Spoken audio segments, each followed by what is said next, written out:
Podcast. Today on the podcast, we have Brent Beshore. He runs an outfit called Permanent Equity, which is in Columbia, Missouri.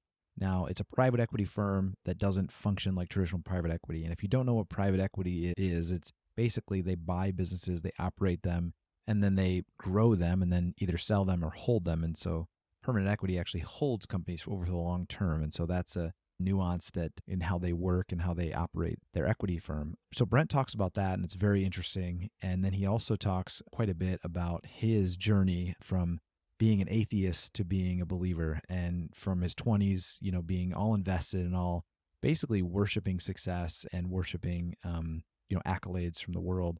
And then that all getting flipped on its head, later in his 20s. And so that's the second half of the episode. So very good conversation with Brent. I would jump to the halfway point if you're not really interested in private equity, but it's a very interesting conversation. So let's jump into the conversation with Brent. Every single time. Yeah. Literally, I shouldn't say until recently, there was not a deal I'd done where I had not gotten down in the middle of the night and on my knees and asked God to rescue me from that deal. Every single deal. Every single one of them. Wow. Well, that's the intro. Yeah. I think we just go with that with the intro. Since we already started recording. So today on the podcast, we have Brent Beshore. So he runs an outfit called Permanent Equity. You guys are in Missouri. You were just pointing to the map that's behind you for those that are listening and not watching it. So Columbia, Missouri, correct? That's correct. Yeah. So Brent, you run this outfit that does private equity, but it's called Permanent Equity. Tell us what that is. What do you do? So someone explain it to us as if we're, 12 years old. Yeah, well, if you're 12, I'd say for the most part, we buy old businesses from old guys is how I'd kind of describe it. We partner with family-owned businesses and we buy a majority stake in the business, partner with the leadership team, and kind of the opposite of traditional private equity. So private equity, all private equity means is you buy equity in private companies, right? So technically, anybody who buys equity in private companies is private equity. Now, the term private equity means something very specific, though, and it's got a bad reputation for a reason, right? It's got plenty of baggage with dirty laundry stuffed in that bag, and it usually comes from time horizon, and it comes from the use of debt. And the combination of the time horizon and use of debt causes private equity to treat people not very well traditionally. So the goal of private equity is to find a business, you make an offer to buy it for a price, and then you try to use as much debt as you possibly can to minimize the amount of equity, the amount of sort of cash that the firm has to put in. And you're going to try to resell that business within a 3 to 5 year time horizon. So you think about it from the time you start working with that company until the time you have to sell it is, hopefully for traditional private equity on the lower end of that. So 3 years doesn't give you much time, right? If you want to think about the traditional board structure, it's 4 board meetings a year. That's 12 times you'll get together with the company over the entire life you'll own the company. Like it's a pretty hot, heavy, lot of change. And when you couple that with a lot of debt being put on a business, which I've never seen a long standing healthy, successful family-owned company have much debt on it. I've never seen it. Yeah. And private equity is the norm, right? And so there's a lot of financial engineering. So because of that, you're not going to own the business very long. There's a lot of debt. You got to make a lot of changes to hopefully sell it to somebody else. You don't treat people very well. You treat people as a means to the end and not as the end in itself. And so for us, we've tried to organize our structure the exact opposite. So we typically use no debt in our acquisitions, 0. Wow. We are holding indefinitely. We raised the longest dated fund in private equity history. So we have a 30-year initial term on our capital. So we don't have to do anything for 30 years, which is incredible, right? Yeah. So we can buy and be serious about it. We buy with no intention of selling the business. And it's not even on our radar. And we get offers all the time to sell. And we've never sold a business. We own 14 businesses now and we've never sold one. So when you take into account that, it allows us and it gives us all the incentives to treat people a heck of a lot better. So we want to be partners. We want to be kind and generous and long-term. We want them to have great, vibrant, flourishing family lives, personal lives. We want them to have interests outside of work. We want it to be long-term sustainable and a long-term win-win for everyone. Because if it's not win-win, it's not long-term, right? Yeah. Everyone's got to win or it won't keep going on. So that's our approach. It's very different. It's very unusual. And to be honest, most people don't care. Most sellers say, hey, money's not the most important thing unless you're not our highest offer, right? Yeah. All they care about is the biggest check at close. And look, for most people, they spent their entire life working on it. That's totally fine. Not to be judgmental. We just try to figure out what people truly care, what happens to their business, and we try to partner with those people. Yeah, that leads me to the first question. I think like what people that are selling to private equity or selling to you, kind of what is the driver? Is it just a maximum cash out, or is it sounds like in your case more of like, hey, we want this business to live on and there to be a legacy, but maybe there's a reason. If it's a family business, maybe the partners want to go a different way or the family wants to go a different way. Can you talk about some of the drivers that lead someone to find you and want to sell to you guys? Yeah, well, it's actually really interesting. Sometimes sellers will say, hey, so you're promising never to sell my business. And we say, no. That's not the case. We might under certain circumstances. And they say, well, if you're not pledging to not sell my business, then why wouldn't I just go with traditional private equity? And I say, well, don't you think there's maybe some good reasons to sell and bad reasons to sell? You know? And they'll say, well, maybe. And I say, well, you're selling. So do you think you're doing something wrong? Right? Of course not. Right? They're selling because they have a great reason for it, right? What they're assuming is that the next person who buys it won't have a good reason. What we would say is the good reasons to sell are there's been some major life change, right? Death, divorce, health issues. Sometimes people burn out, risk profiles change. Owning and operating a small business is hard work and it's risky. And you've got pretty much your entire family's net worth on the line every day. Yeah. So if you've been in business long enough, you know that a lot of stuff can happen and a lot more things can happen than will happen. And I think, the primary motivating factor, depending on what the situation is, we kind of do two different styles of deals. One is what I would call like a long-term partnership with the primary seller, in which they're staying on board, they're continuing to own a big chunk of the business, and we're de-risking it for them and helping add resources that would be unusual for a small business to have. So we have a lot of expertise inside the firm, outside the firm that we have access to. We're able to bring resources that are helpful and timely, and especially in sort of the most difficult situations, right? Yeah. So that's a great reason to partner. I mean, I would say kind of half the deals we do are in that style. The other half are, hey, look, I'm 74 years old. I'm exhausted. I want to play with my grandkids. I'm ready to move somewhere warmer. Will you help steward this business into the future? And that looks like a lot larger equity purchase. And they may roll forward a little bit in the transaction, but probably not a ton. And the goal is, instead of sort of an indefinite partnership, it's more of like hey, this is a 2 to 5 year time horizon before, I'm fully out of the business. Yeah. Yeah, you talked about like having the tools to grow the business, running a family business, that's kind of in the $3 to $5 million range in revenue. It's like, we've been talking to a firm that is going to help us like kind of get past that, because they talk about that being a big plateau, right? And you kind of can't break out of it for certain reasons, fundamental reasons. And it seems like the path you can go is hire a bunch of that talent, which is really risky.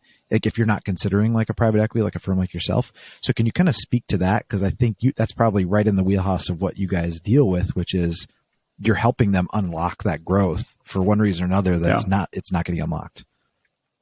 Yeah. So we call it the ceiling of brute force, where no matter what you do, no matter how hard you work, you just kind of keep hitting the ceiling, and it doesn't feel like you're ever going to be able to get through it. And, our vantage point is fairly unusual, right? So we've got quite a few companies we own ourselves. We see lots and lots of companies, the inside of lots of companies, even the ones we don't purchase. We get to understand them and know them, and, how are they being successful? So we see kind of the way we think about it as lids across the company in sort of all the key areas. So you might call it like advertising, marketing, sales, technology, accounting, finance, HR, recruiting, right? There's all these different areas that, we joke it's everything tastes like chicken layer of business, right? So no matter what business you're in, it all tastes the same, right? No matter, in our businesses, we own a pool construction company, we own a matchmaking firm, we own a fencing company. It's all the same stuff: manufacturing, construction, business services. The core itself, the actual expertise needed, is very bespoke. And we were hopefully partnering with companies that would be successful without us, who are doing a great job, but they're just probably not great at every area of the business. And so we're able to come in and say, well, hey, have you thought about doing more marketing? And they say, yeah, marketing doesn't work. We've tried it. We've hired 5 different firms. Well, the reality is, if you're a small business, what firm, marketing firm that really knows what they're doing, that are really excellent, is going to work with you? None. They just don't exist. So the only companies, there's this weird selection bias in small business that, no one wants to talk about. That's just a reality, which is the only people who consistently stay in small business and work with small business as outside providers are the people who either are very, very young and haven't been able to yet step up, or the people who couldn't step up. So you have this really negative selection bias that the service providers aren't actually very good at the thing itself that they do. Yeah. So that's a lot of the lids. That's so if depressing. you go to and say, well, this is why you don't see larger companies, right? Yeah. So what are the ways in which you can break through it? You got to figure out a way to get the talent, and inside talent or outside talent, right? Hire somebody as a consultant or hire somebody internally that can actually take to the next level, or you have to learn it yourself. And that's what a lot of small business owners do, is they become experts at, through trial and error and a lot of hitting their face on the pavement, become experts at things they never intended to become experts at, right? They never would have dreamed. That's what allows them to get through those ceilings of brute force. But oftentimes they can't. And that's why businesses say small, right? We say small businesses don't say small on purpose. There's a reason why they're small. And so what we're trying to do is we're trying to, through the diligence process and through working with them, to really get to know the business inside and out and understand what we think are those lids, and then come with solutions and say, hey, we think it would release that lid on the business over here if we did X, Y, Z. What do you think? Right? And we try to be very collaborative. We're not coming in and telling them what to do. So is that kind of the thesis of why private equity exists, is that there's all these lids that are there and they can't unlock those lids? I mean, apart from kind of how you view it or what your exit, timeline is that the macro thesis of like, there's all this growth that's trapped there for all these various reasons. So if someone can come in that has the expertise and the funding to unlock that, but it's a matter of, hey, we're going to have them change their diet and go to the gym as opposed to just getting steroids and liposuction, in traditional private equity. I don't know what the analogy is. Honestly, I like that. I may rip that one off. That's pretty good. Okay, you can have it. Yeah. I mean, exactly. I'll give you credit. So yeah, I would say traditionally that's not the case. So traditionally private equity existed because there was an arbitrage through financial engineering. So the idea is, if you have a private equity firm and you're going to have a fund where you're going to put 10 companies in a fund, and you're going to hive off the risk profile of all 10 of those companies. So if one detonates, it just is contained to that one company, and you're going to put max leverage on all of them. And let's say that 1 out of the 10 blows up, goes to zero. You lose all your money in that one, but easily is made up for the leverage that you put on the others, that the equity is going to look a lot better because the other 9 went well, or the other 8 went well, or whatever it is. So that's kind of, it's really like a hiving off of, it's a portfolio construction, hiving off of risk and financial engineering that allows that the winners rise up and the losers are contained. Now, I would say is that it still can work. I don't think that anymore is the primary strategy. You have to be able to do something with the assets. Now, unfortunately, I think there's also a strategy that private equity has taken, which is, and look, I can relate to this. It's not true that most owners of companies after a long time get lazy. They get happy with where they are. They get complacent, and institutions tend to bloat naturally, right? Yeah. So if you just don't do anything, there's this just like natural growth of, hey, this person needs another person in their department. Why do we need the person in the department? Like, well, that person said we did. Do they need him? Do they not need him? That person comes in. It's not clear exactly what they're doing or how they're adding value. It's, very few companies are run on, high performance metrics, right? Where you can get. So I think traditionally private equities come in and said, it's kind of like what Elon's doing with Twitter, right? Where they have 10,000 engineers. Now they're like, 2,500 engineers. Yeah. And Twitter still works, right? Yeah. So I think traditionally that's what private equity's done. Now, again, I'm not sure that really is a primary methodology for value creation too much. There's always going to be some low-hanging fruit probably if it's been owned long enough and operated long enough. But I would say value creation now is the primary strategy. So, our core thesis is, look, we want to be involved with businesses that would be successful without us, and we want to try to make them better. And if we can do that over a long enough period of time, then I think it'll work, right? Yeah. And I think where people get into trouble is when they have a short time horizon and make bad decisions for the long term to make sure that the short term looks good. Because you can pull forward, in your business, you could probably make this year look fantastic. If all you were judged on is this 1 year, you could make your P&L look pretty darn good. Now, you'd sacrifice a lot in the future and it would be harmful to the business long term. But you could make it look good this year. That's what a lot of private equity firms unfortunately do. Yeah. So how did you get into this? Did you have traditional background in private equity, or like, tell me about a little bit the story to permanent equity? Yeah, I joke that I'm the Forrest Gump of private equity for a reason. I've never taken a finance class in my life. I've never worked at another firm. When I say literally can barely open up Excel, it's true. Like if anybody in my office wants to make sure I don't read something, they send it to me in Excel. So yeah, I fell backwards into it. I was an entrepreneur and had a mutual acquaintance say, "Hey, this guy just got left at the altar for the second time. You should check him out. You should talk to him." I was 25. I thought that meant I should try to go buy his business. He had no intention that that's what I was doing. In fact, I sat down with the gentleman he introduced me to, and literally the first words out of his mouth were, "Why am I sitting here?" And I said, "Well, sir, I'd like to try to buy your business." He's like, "2 grown men have tried to buy my business. Like, what are you doing?" And, I'm almost 40 and I don't, and people tell me I don't look 40 now. And I looked about 14 then, probably would be my guess. And, in hindsight, it felt kind of crappy at the time, but in hindsight, it was dead on. And anyway, took out an SBA loan, asked my newly married wife to sign a personal guarantee. She's like, "What's that?" And I was like, "Don't worry about it. It's fine. Just sign it." We bought the business and it ended up going quite well. So that ended up producing some cash flow, paid down the SBA loan, paid it off early, way early, and then thought to myself, I wonder if there are more people out there like him. And I contacted a buddy of mine who was in London, great friend from college. And I said, "Hey, I just did this deal." And he's like, "Oh, you did a private equity deal." And I literally Googled private equity. That's great. I didn't even know there was anything called private equity at that time. I literally Googled private equity and I started researching it. I was like, there's a whole industry of people who do this for a living. Who knew? And that was the start of it. I owe most of my career to Google. Yeah. Do you think that was a competitive advantage of yours? You didn't go down you say, "Hey, I want to get into PE," and then follow kind of the game plans or the playbooks that are out there. Yeah, I think it was an advantage and a disadvantage. It was certainly an advantage. I mean, we have a very unusual structure. Our long time horizon, our fee structure is unique. We have a very different fee structure than everyone else.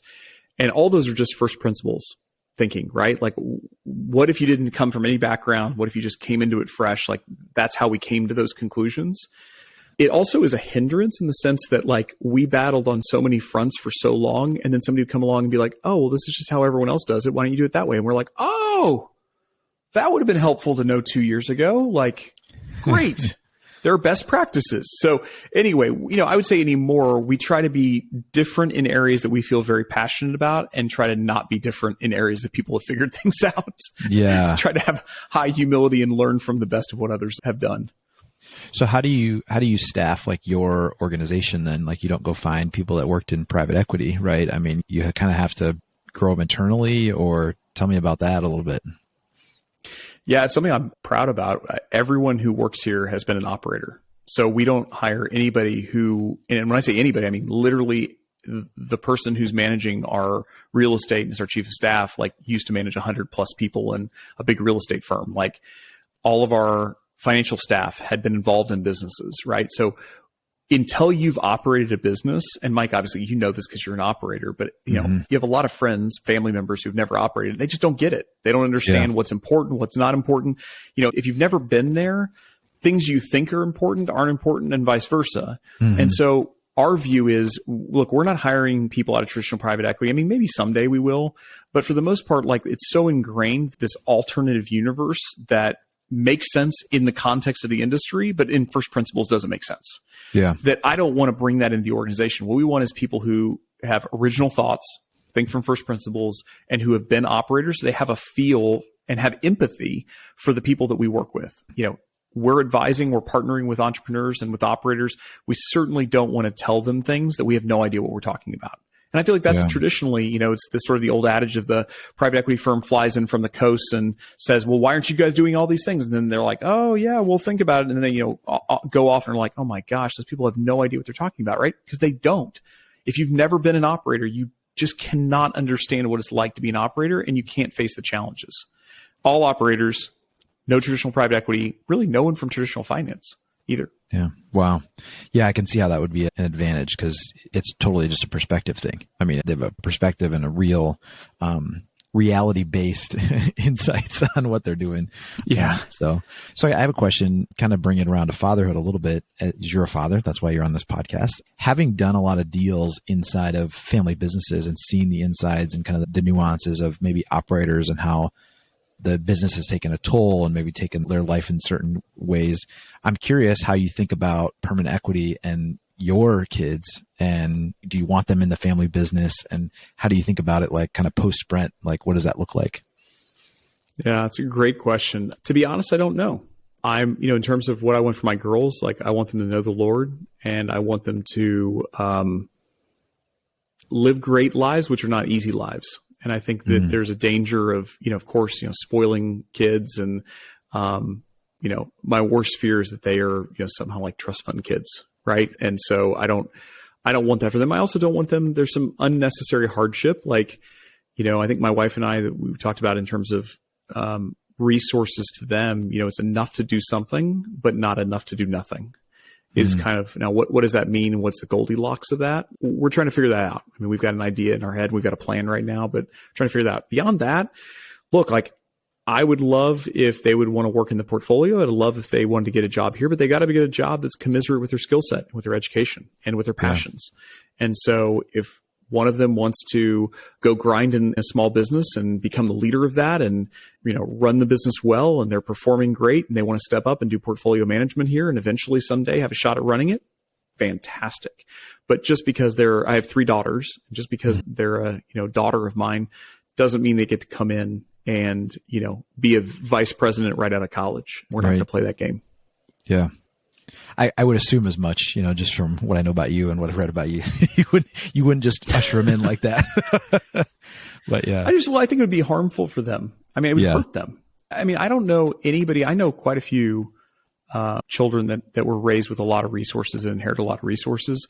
And I don't know any of them. I'm going to gut check this. Maybe one of them that is what I would say well-adjusted. And I know a bunch of them who are miserable. And, I call it the zookeeper theory. So if you think about it, if you're a lion at the zoo and you're fed steaks every day and then you're released out into the wild, are you going to be able to hunt? No, because you're just fed steaks every day. Like, you end up harming, and it goes directly against the instincts. I mean, look, God made work. It's pre-fall. Like, it's a good thing. Work is a gift. Like, we get to co-create. We get to image God in how we design and create. And so to take that away from somebody and to have them almost being a vice president right out of college as an example would be it's like a meta job. It's not really a job, right? It's not like you're really producing or really creating. You're kind of in this weird managerial position, high up. You're paid too much for your skill set. Everything feels off. I don't want to harm my kids. I love them. I love them so dearly. And so the best thing I think I can do for them is offer them opportunities and try to be helpful. I want to be for them. I'm not going to treat them as strangers, but I certainly don't want to harm them through paving the road to where they think they're going fast because they're amazing and because they've learned so much, and they get over their skis and realize, oh no, there's a paved road and my dad bought me a Ferrari. I mean, that's the worst possible thing you can do. Yeah. Yeah. I think I'm curious, how you've seen that. I mean, part of the question was asking too about how you've seen that play out with family businesses you've been involved in, either deals that you've done with permanent equity or just people in your network, because it's obviously a balance. I mean, there's one thing to say, okay, you have means and you want to kind of raise your kid in the appropriate way and not spoil them. But then there's just the very just basic parenting where you can take it to one extreme or the other, whether it's lazy parenting, which is kind of abandonment. And then there's lazy parenting, which is overbearing, right? So there's kind of, cosms, or you have gradients, with those. But I'm kind of curious, maybe just speak to some of the deals you guys have done and kind of how you've seen maybe bad outcomes, particularly in families, in businesses. Yeah, unfortunately, I'd say bad outcomes are the norm. I think that money is often not talked about, and power dynamics are often not talked about. And look, people have good intentions. People are trying to do the best they can. I mean, look, have some empathy. I don't think anybody sets out to harm their child. They think they're actually helping their child. They just don't understand the consequences of what they're doing. And so, yeah, I mean, look, we've seen tragic situations where families are ripped apart.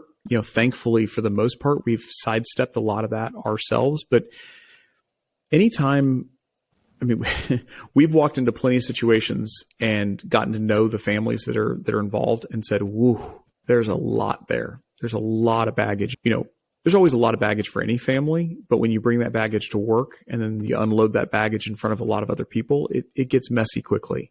Mm-hmm. And so, my advice to families is instead of doing the expedient thing in the moment, and maybe this is beyond business, but just instead of doing the expedient thing in the moment, do the thing that's ultimately going to help the person the best, help your child the best. Yeah.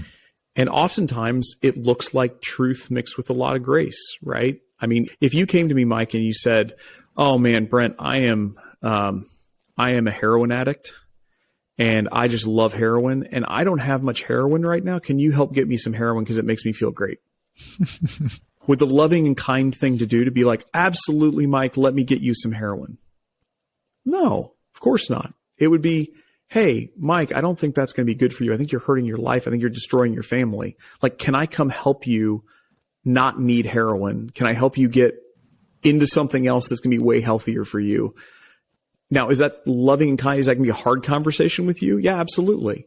And I feel like the analogy is pretty similar. There's a lot of people who treat their kids, as you said, with an odd mixture of indulgence and indifference. Mm-hmm. And it's tragic. And I think the kids can see that, right? And it destroys families, and I think it destroys the businesses they're a part of. Yeah. An odd mix of indulgence. And yeah, I like that phrase that you said. And I think it's important to be empathetic to people because no one starts off with wanting to, ruin their kids. Of course not. There's a series of decisions that are made or compromises that are made along that way. So. Of course, everyone's trying to do the best they can. It's just unfortunate that, we're all broken, fallen, sinful people, right? And I mean, at the end of the day, like, there's no way to get around it. No amount of education doesn't make your heart want things that it shouldn't want that are unhealthy long term, right? Yeah. I mean, it's not an education problem. It's not a willpower issue. It's not a motivation and drive issue. I mean, those can all be issues, but at the end of the day, I mean, look, we're this side of east of Eden, like, it's going to be messy, and we're all messy. And I think we're just, I think the best lives that I've seen lived, I love to sit at the feet of elders and ask them hard questions and soak up, their really, really hard earned knowledge and wisdom. And, oftentimes I'll ask, if you could go back 30, 40 years and have a conversation with yourself, let's say you got 3 hours with yourself from 30, 40 years ago, like, what would you tell yourself? And often it is very similar advice.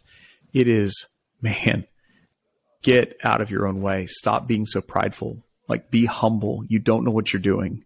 Mm-hmm. Listen, learn, speak less, listen more, and have a lot more empathy for what everyone else is going through. Be less concerned about what other people think. Be more committed and serious about the important things and less committed and less serious about everything else. Yeah. Do you work some of that into the businesses that you guys, acquire, in terms of like coaching with the leaders, the CEOs, those type of roles? Yeah. I mean, I would say our operating partners and our financial partners, I mean, at the end of the day, they're in coaching roles, right? So they're on the sidelines coaching. I mean, occasionally they'll hop in the game for short periods of time, depending on sort of the way we think about it as a 2x2 matrix of the higher the importance, the more the impact of the thing, and the less the frequency, the more that we should be involved. So low frequency, high impact, permanent equity is going to be all over it, trying to be helpful. High impact, high frequency means it should be a core part of the business, right? Low frequency, low impact means, well, let's not worry about it.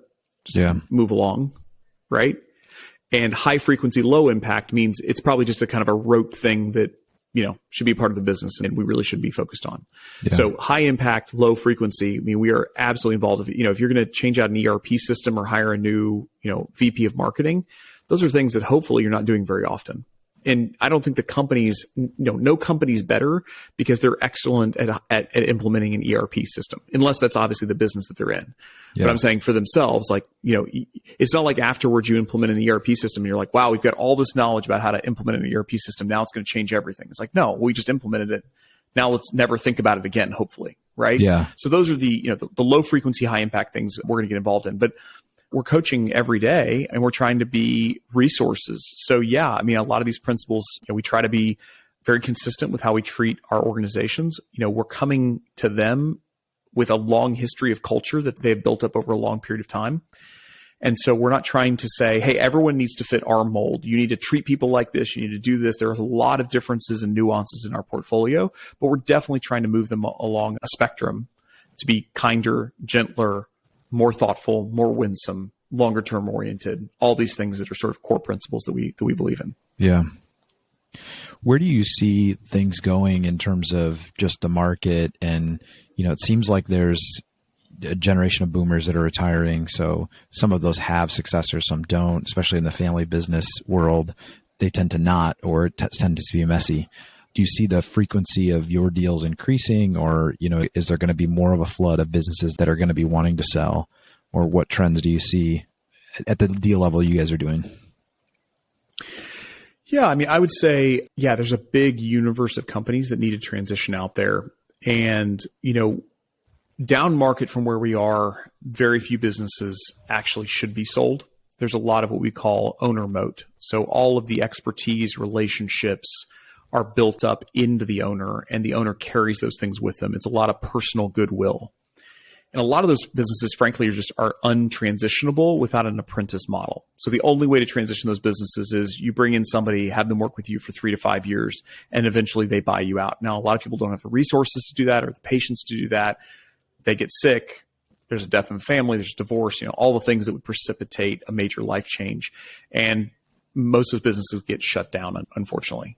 Maybe they get haphazardly transitioned and then shut down, or sometimes it happens immediately. Now, I would say is in our area of the market, what I would say kind of like $3+ million, really more like even $5+ million of earnings, right? So not revenue, but the bottom line cash flow. The companies that are at that level typically have more structure, typically have a little more momentum to them, and a little bit more diversity of expertise. Not always the case. We call them sort of the difference between a business and a hustle. We've seen some big hustles, right? I mean, we saw one a couple of years ago, it was $15 million of free cash flow, total hustle. The owner was incredible, spectacular. I mean, unbelievable firepower as a human, and was irreplaceable. There's no possible way anybody could replace him. And that's why he was making $15 million a year as a single proprietor with basically nothing but baling wire and duct tape around him. Right. So, what I would say is those businesses that we're looking at there's a lot of them out there. Yes, there's a lot of people. If you look at demographics, everyone's getting older, but everyone's working longer too. Like health outcomes for, especially, I mean, let's be honest, like if you're the owner of a business making between, call it $3 and $15 million a year, you're wealthy. Mm-hmm. And so for wealthy people, health outcomes have really exploded upwards, right? I mean, people are staying much healthier for much longer and able to work for a lot longer. So you're kind of fighting two things. You're fighting demographics on one end, and then you're fighting kind of increased health outcomes. And really what you think of it as, it's just shifted the curve by about 10 years. So, people are consistently now working into their 70s and maybe even early 80s, whereas before it was kind of like late 50s to early 60s was kind of like more of a transition time. I mean, I see more late 50s, early 60s. We meet with those people and we're like, hey, you're young. Why do you want to sell? Yeah. I mean, whereas a generation ago, you look at those same people and, I mean, frankly, they just weren't nearly as good a shape. Yeah. So, yes, that's a long answer to a short question, which is yes, there should be a lot more coming in. I mean, obviously for us, we think the market's so big. It's more of just making sure that people know we exist, because you don't need us until you need us. Mm-hmm. And so, the odds that we're going to find you at exactly the right time are pretty low, but we hopefully making contact with people and, they may say, hey, I'm not going to be interested for 5 or 10 years. Great. Hopefully we're not going anywhere either. So, yeah. So I want to I guess we got to bring this thing in for a landing here a little bit, Brent, but be sensitive of your time. But I wanted to, if someone that's listening to this is maybe more in my category, say they're like a little bit down market from where you guys are at, and maybe they're looking to grow or they're thinking about selling, or I'm just kind of curious, what are some things that some pieces of advice you might give to that operator? I know that's kind of it's a wide open question and kind of vague, but I'm just kind of curious, what are some of the pieces of advice? Like if they said, hey, you had a 3-hour conversation with this person, like what are some of the nuggets you'd pass down to them in assessing whether they should sell, whether they should scale it up, or, and how they should think about the future of their business? Yeah, well, I actually literally that question provoked us to write a book called The Messy Marketplace. So that's the easiest way. If you really want the full answer, the easiest way is go on Amazon and buy The Messy Marketplace. I mean, literally it has our entire due diligence checklist in it. It walks you through from why should you consider selling all the way through to how to choose a banker, if you should choose an investment banker, and how to think about due diligence and documentation, all that stuff. So that's a very long answer. And by the way, it's a great question. It's a question that we asked ourselves, and we kept getting that same question from a lot of sellers, which is why we wrote the book, right? To scale those conversations. The short answer and the summary of all that entire book is, if you were a buyer of your business, what would you be worried about? Go solve those problems. So if you were a buyer of your business and you say, well, I'd be worried about me leaving because I hold a lot of relationships. Great. That's a problem.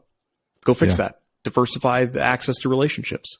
Well, I'd be concerned because a lot of the expertise about how to run the business is in my head. There's really no one else has it. Great. You got to create systems, document processes. Well, I'd be worried because our accounting system's in shambles. I mean, I barely know. I just know I run the business on cash. I have no idea really if the financials are accurate or not.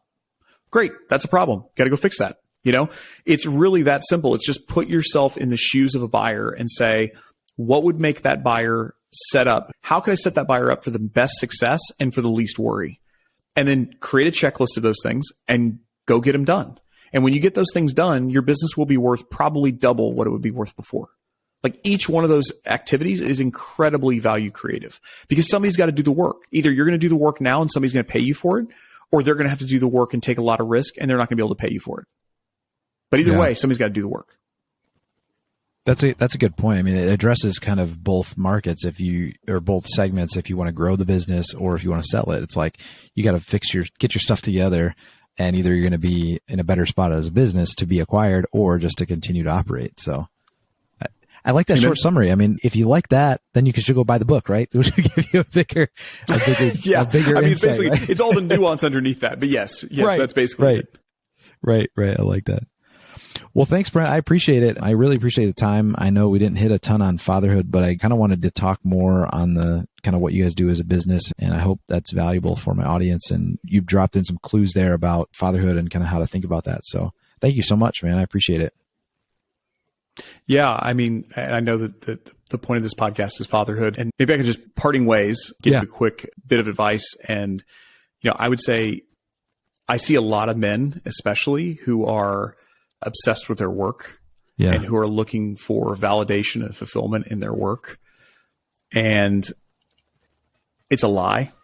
Like, I mean, your work, hopefully God gives you work that you enjoy and that you can create and, help build the kingdom. But like at the end of the day, you're tasked with taking care of your family first and foremost. And it's not being a man. It's not good to make a bunch of money and not have your family know you or think you care about them. Like, it's just not. Like, you are failing. You are winning at the wrong game. And it's a game that you'll get prestige for. It's a game that the world will encourage you to do. Be more productive, do more, right? They'll always demand more. It's a lie. And so I would just tell your audience, like, look, I run a private equity firm. I try to be home for my kids. I try to help make them breakfast in the morning. I do travel, but I try to be home as much as I possibly can. And I want my wife to know that they are the number one priority by a country mile in my life, with no exceptions. Work is a very distant third or fourth. And that doesn't mean I don't work hard, and it doesn't mean I don't care about my work. It's just, we've got to get our priorities right. And my argument would be, if you get your priorities right and you treat your family well, your work's going to reflect that. You're going to be actually way better at the office because you care deeply and you don't have turmoil and personal struggle. It's a lot easier to take risks at work when your personal life is boring. And I say boring in all the best ways. Like when you have a wife or a husband that loves you deeply, that you care for, that you can be unified with, that you're in lockstep with, when you have kids that you care deeply for, that you can have a great relationship with, taking risks at work is easy. Yeah. Right? It's when your personal life's in turmoil, you can't perform at the office. So get your stuff in order. I'd rather see somebody, if you ask me, take somebody who's like, the normal 25, 30-year-old who's rearing to go and said, how am I going to have the most success over the next 10 years? I'd tell them to spend 5 years getting their personal life in order before I'd even worry about business. And at the end of that 10 years, they'll be further along in business than if they'd focused on business all 10 years. That's really interesting. I feel like we have a whole nother episode starting here, so we might be in another hour, but so I think that's super interesting because that's totally opposite of the narrative. So first of all, I want to say that whole spiel you went on is the whole reason I started this podcast, was because I felt like there wasn't enough content around it. So thank you for that. Yeah. But second of all, I would say that's completely counter to the narrative that you hear out there, whether it's in startup culture, hustle culture, whatever. It's like your 20s are for hustling and working your butt off, which I think there's some truth to that, but I think that is a shallow, you get out the end of that and drop out of the end of the chute of that whole process and that whole religion, if you will, and you're pretty empty, right? I mean, yeah, you might have some money, but what do you do with it? Yeah, well, I guess it depends on what you mean by work hard, right? I mean, like God commands us, and this is something that these rhythms have been observed for thousands of years. So take the divinity of Jesus off the table for just a second. Just say, hey, look, like who's the greatest leader in the history of the world? Who has the most followers in the history of the world? It's Jesus, right? Yeah. And you look at Jesus and what did he say? He said, work hard, work really, really, really, really hard, 6 days a week. So 6 days a week, bust it, go after it, go work hard. And on the seventh day, you rest, right? I don't see people doing that. I actually see a perversion on both sides. And by the way, when I say I see other people, I did this for the longest time. I learned a lot of this the hard way, right? I would work myself to the bone, or I would kick into lazy mode and not want to work at all. Both of those are perversions of the truth. So you are called to work hard. Let's just say it. You are called to work hard. It is not the dream to retire, whatever that means. The dream should never be retire, especially for a Christian. I literally don't know what it means to retire. That's never said anywhere in the Bible. There's no basis for retirement, right? Yeah. Like this idea that sometime you've crossed some sort of finish line and now you just pleasure yourself all day with golf and fishing and reading the news. Like, I don't know what that means, right? Yeah. So there's no retirement. You're called to work hard from the day you're born till the day you die. You're called to work hard, except when you're called to rest hard. Yeah. And resting hard is as important as working hard. It reprioritizes things and it puts trust where it should be, right? Which is this world's a lot more unpredictable than we give it credit for, and we have a lot less control than we would like. And all along the way, we're supposed to pray hard as well. Mm-hmm. So if you just work hard, rest hard, and pray hard, a lot of things are going to go really well in your life. Not everything's going to go perfect. This isn't the prosperity gospel. Like, look at the Bible. No one had an easy life. No one's perfect. We're all messy, all that disclaimers. But things have a lot better shot. Like, read Proverbs. Things have a lot better shot at going well if you go with the grain of the universe, how God created the universe. And it's super clear what that is. And so when I see guys who are, quote unquote, hustling and working hard, what that typically means is a form of self-obsession. Mm-hmm. And they're trying to fill that God-sized hole in their heart with achievement. I know because I've done it. It sucks. It eats you alive. It never fills you up. You always crave more. It doesn't matter how much money you have in your bank account. It doesn't matter how much praise or what awards you win. It doesn't matter what great people say you're awesome. It doesn't matter. At the end of the day, it all hits that shallow facade. It can't get through because you know that's not really who you are and what you were designed for. What we were designed for is relationship. What we were designed for is to worship. If you're not in relationship, deep relationship with other men, if you're blessed with a romantic relationship with that person, with your children, you need to be in deep relationship, fully known, fully loved, nothing to hide, nothing to lose.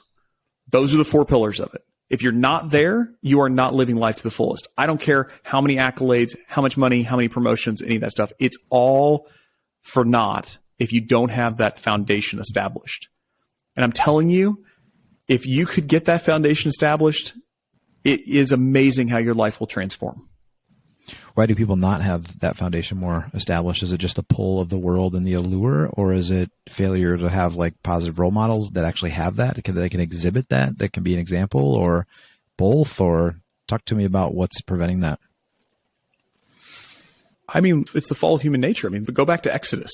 Yeah. Go back to Genesis. I mean, nothing's new. There's nothing new under the sun. Yeah. Ecclesiastes has it right. I mean, we have been striving to create gods of ourselves from day one. Now, how do you create a god for yourself? I don't know. That's up to you. Some people put everything into beauty and sex, right? If I look fantastic, if I go to the gym every day, and if I'm able to have sex with whoever I want to have sex with, life will be great. Narrator. Turns out it was not, right? Other people will say, hey, if I have enough money, if I have freedom, right? That's why I keep hearing this freedom narrative. Yeah. And believe me, wait, I keep hearing it because I lived it for a long time. Like I was a secular atheist in my 20s and it drove me to nihilism. It was awful. I ended my 20s with a ton of money, a beautiful wife who loved me. And I told her, I don't love you. I don't love anybody. And I hated my life. It was awful. And I had achieved everything somebody in their 20s would want to achieve. Mm-hmm. We were Inc. 500. I got an award from the White House. We were the fastest growing company in Missouri history. I was making more than $1 million a year with no debt living in Columbia, Missouri. I could do anything I want. I could travel anywhere I want. I could buy anything I wanted within reason. I mean, obviously for a 20-some-year-old living in Columbia, Missouri, but, and I'm telling you, like, it's the Jim Carrey quote. Like, I hope everyone gets their hopes and dreams to realize that's not it. Yeah. Like if you base your existence on trying to build yourself up to be God, it's not going to work. The mortality rate has hovered around 100% for a very long time. So true. So true. Oh man. Thanks for bringing that fire, Brent. I appreciate it. It's the truth. I just want people to know. I mean, we can talk about business and we can talk about buying businesses and selling businesses and making money and all that stuff. And look, it's important. I don't want to minimize it. It is definitely a work that I've been called to do. It's something that I feel like I have the best job in the world, but it's a job. Mm-hmm. It's a job and it's about the people. Like it is all about people. It's all about, I mean, we are, C.S. Lewis has this amazing quote and I'm going to butcher it a little bit here, but like, if you could see people for who they really were, you'd be tempted to worship them, right? Like we are just a very muddied, opaque versions of what we will someday be. And it is amazing to see what people are capable of. We see it shine through. I mean, yes, we're messy, but it's also beautiful. Like we image God and it's obvious when you look in somebody else's eyes, they're not a moist robot. They didn't just evolve out of pond scum. I mean, come on, look at them. Like you don't look at your chair or your desk and say, well, given a long enough time, that chair is going to turn into a human being. It just doesn't happen. There's something uniquely different about who we are that is different and everyone can see it. Everyone knows it. And the only thing smart people overcomplicate things.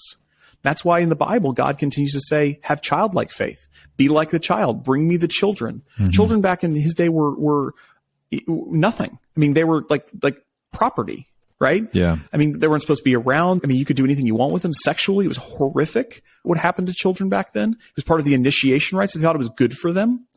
And Jesus completely turned all that on its head because it's all about people centric. That's why the church has always been more women than men. It's always been dominated by women because he takes the lowest of the low and raises them up. Right? It's all about people. So if you're at a point in your life where you think it's about money or you think it's about sex or you think it's about power or you think it's about fame, look, all those things can be great tools. And my goodness, sex and marriage is way better, unbelievably better than hookups, way better than Tinder, right? Because that's where it's meant to be. When you can have money where you're not greedy.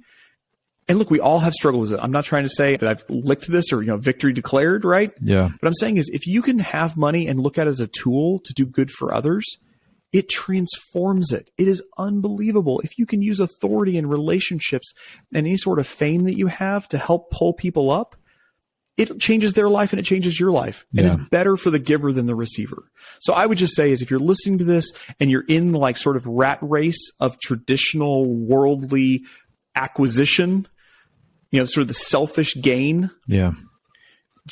You got to stop and you got to realize that's not the path that's going to lead to anything you want to go on. It's not going to take you anywhere you want to go. Yeah. So just stop and try to reassess. Amen. Well, mic drop with Brent Beshore. Thank you. Thank you, sir. Hey, Mike, thanks so much for having me on. I appreciate that. And I'm glad I kind of got around to that because I've heard some of that story and I'm glad you kind of brought out some of that because that is a word that needs to be preached far and wide and often. You talk about high frequency, high impact. That's what that word should be. That should be high frequency. It should be preached a lot and it's high impact. So thank you. I appreciate it. Thank you. Thank you for listening to the Two Cent Dad podcast. If you enjoyed this podcast, please share it with another dad who you think would benefit. That's really the best thing you can do to help this show. It A, gets the word out, but B, and most importantly, it helps another father be better at his role as a father. And that's what this show, that's what this podcast, that's what the website, that's what the blog, everything exists for. So if you could, share it with another dad who would find value in it. And you can always head over to the website, 2centdad.com, the number 2centdad.com. And if you have any feedback, feel free to email me, mike@2centdad.com. I must also thank the sponsor, EC Group. If you're looking to hire software developers or you need extra development capacity, check out teamwithec.com. Thanks.